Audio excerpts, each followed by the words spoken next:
Okay, welcome back to the Undrafted channel. We took too long of a hiatus. Sorry to disappear for so long, and thank you all for bearing with me. For this next series of videos I'm going to get started today, I want to revisit the legacy of Moneyball. And for this series, I'm going to try to keep these videos shorter and follow a more consistent posting schedule. But, you know, the best laid plans and all that. Anyway, I'll do my best. The idea to talk about Moneyball came when I realized that it's actually been 21 years since Michael Lewis's book came out and 13 years since the Brad Pitt movie. That seems crazy to me. Maybe this will make me sound old, but it really feels like only yesterday. But of course it's been a long time since Moneyball. After all, in 2024, baseball fans are really living in a world completely shaped by Moneyball. You can see this in some obvious things, like the way certain statistics, like pitcher wins or RBIs, both of which were super important, often completely determining the outcome of a Cy Young or an MVP race, those have both now become almost afterthoughts. And you can also see it in more subtle things, like the relative fame of front office executives and growing fan interest in the draft, which they never used to pay much attention to. So much of what defines baseball today, whether it's good pitchers getting pulled before the third time through the order, players hitting scorching line drives up the middle that are easily caught by a second baseman standing right behind the bag, or a borderline superstar with a batting average around 230. All these things are directly traceable in one way or another to the Moneyball revolution. It feels almost quaint to remember all the hullabaloo from the years right after that book came out. The wars between old school and new school, scouts versus stat heads, jocks versus nerds. It was incredibly vitriolic in those mid-2000s years. In Moneyball's paperback edition, which came out just a year after the hardcover book in 2004, Michael Lewis basically begs everyone to stop freaking out and being so mean to his subject, Billy Beane. He's like Oppenheimer surveying the results of his creation in horror. We thought we might start a chain reaction that would destroy the entire world. I remember it well. What happened? I believe we did. And indeed, much like Oppenheimer, the ultimate outcome of Moneyball was a massacre. Because in the end, whatever you want to call the new school types, the stat heads, the nerds, the analytics, whatever, they won in a rout. For all the scorn heaped on Billy Beane in the aftermath of Moneyball, his methods would basically become the standard template for the rest of baseball. When I hear baseball fans using the word analytics, I often think that it's redundant. The only stats anyone really uses anymore are analytics.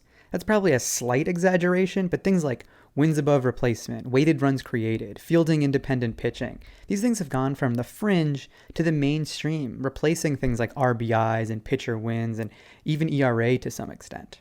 And yet, despite this complete revolution by the Moneyball crowd, I actually think the legacy of the book is still misunderstood. The story of Moneyball is generally thought of as one of a struggle between cutting-edge stats and the old-school conventional wisdom. Or sometimes it's remembered as a battle of an innovative small-market team against the big-market Goliaths. That's more or less the explicit point that Michael Lewis was going for in the book. But the real story of Moneyball, as I see it, and the key to understanding its continued influence in the game today, is a story of labor versus capital, of workers versus owners.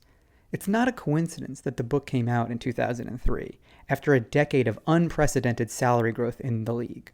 Remember, free agency didn't even exist in baseball until the late 1970s. Then the 1980s had been marked by illegal collusion among the owners to artificially suppress player salaries. So the 1990s was really the first time in the 100-plus year history of the game that players could freely market their services to the highest bidder. When you combine that with the favorable economy of the 90s and the rise of regional sports networks that injected a ton of cable TV money into the game, the result was an unprecedented surge in player salaries. At the end of the 1980s, the highest paid player in the league made about $2.7 million per year. By 2001, when Michael Lewis decided he wanted to write about Billy Beane's Oakland A's, the highest paid player made nearly 10 times that amount. And it was in this environment that the Moneyball revolution came about. I don't want to say that analytics were the inevitable result. You know what though? I do think that. I think that owners and front offices were inevitably going to find a way to fight back against the rising tide of player salaries. Michael Lewis makes this more or less explicit, although he frames it almost entirely as a contest between, quote, big market teams and, quote, small market teams. Or, as Brad Pitt puts it in the movie, The problem we're trying to solve is that there are rich teams and there are poor teams. Then there's 50 feet of crap. And then there's us. Personally, I hate this distinction. For one, the distinction between rich teams and poor teams, as if it's some law of nature what a team's payroll is completely false. As you can read in Moneyball, the Oakland Athletics actually had the highest payroll in baseball when Billy Beane started working for the front office in the early 90s. What changed isn't that the team got poorer or that Oakland or Northern California became a smaller market. No, what was different is that the Athletics changed owners, passing from Walter Haas, who died in 1995, to Steve Schott and Ken Hoffman, who refused to go along with rising player salaries. And this brings us to the next problem with the rich team, poor team distinction, which is that the Moneyball revolution would not stay confined to the so-called poor teams. In actual fact, it would soon take over the whole league, because despite what the book and the movie posit, the real conflict was not the scrappy Oakland A's versus the big bad New York Yankees. It was between the players, whose salaries were finally going up thanks to the removal of a century's worth of restrictions on their freedom, and the owners, who balked at the idea of actually paying players what they were worth. This might be a tough sell to some of you. After all, baseball players still make a lot of money, and they aren't exactly the Jode family. I don't exactly expect anyone to feel bad for players when the average baseball salary is now $4.5 million. But first of all, we should keep those numbers in perspective, because while player salaries have increased since Moneyball came out, the average salary and the highest annual salary have both increased by about 80% since then. But franchise values, that is, the amount of money held by the owners in the form of asset appreciation, has gone up way more in that time. In 2002, the year covered in the book, the New York Mets were sold in a deal that valued the franchise at about $391 million. Less than 20 years later, Steve Cohen bought the Mets for $2.4 billion. That's over a 500% increase. In other words, salary growth has not nearly kept up with the growth in franchise values, even though the players are the only reason the game has any value at all. Nobody's paying to see Steve Cohen. And a big part of how the owners have been able to keep salaries from growing at the same rate as their own value is, frankly, the analytics revolution that Moneyball helped to usher in. If that makes it sound like I'm anti-Moneyball, I want to make clear that I am not. I like the book, I love Michael Lewis. I also really like the movie for all its flaws. I'm certainly not against stats or innovative new ways to approach the game.